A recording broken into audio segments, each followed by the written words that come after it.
In today's video, I'm going to teach you how to BCC meeting invitation recipients in Outlook.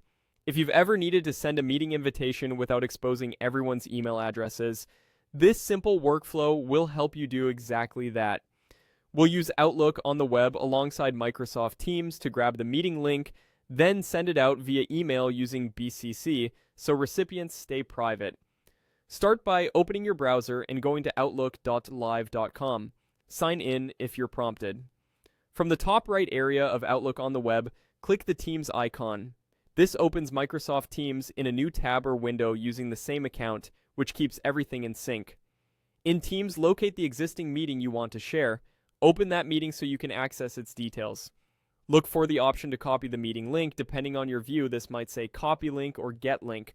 When you copy it, you're grabbing the official join URL, which ensures attendees can connect easily from the email you're about to send.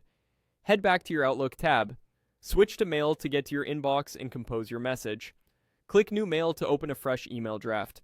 Add your recipients, but because we want to keep addresses hidden, place them in the BCC field. If you don't see BCC right away, look for the BCC option near the top of the Compose window to reveal it. Many people also address the to-line to themselves, so the message sends cleanly, while all actual recipients remain in BCC.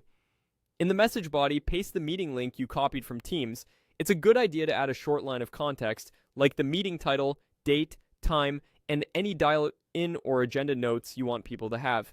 Keeping everything in the body of the email makes it clear and easy for recipients to join without needing a calendar attachment.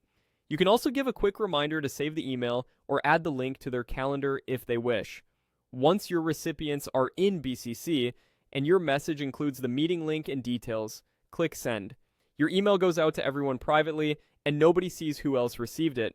This is especially useful for larger groups or when privacy is important. That's it. You've BCC'd meeting invitation recipients in Outlook by sharing a Teams meeting link via email, keeping addresses confidential while still giving everyone a straightforward way to join.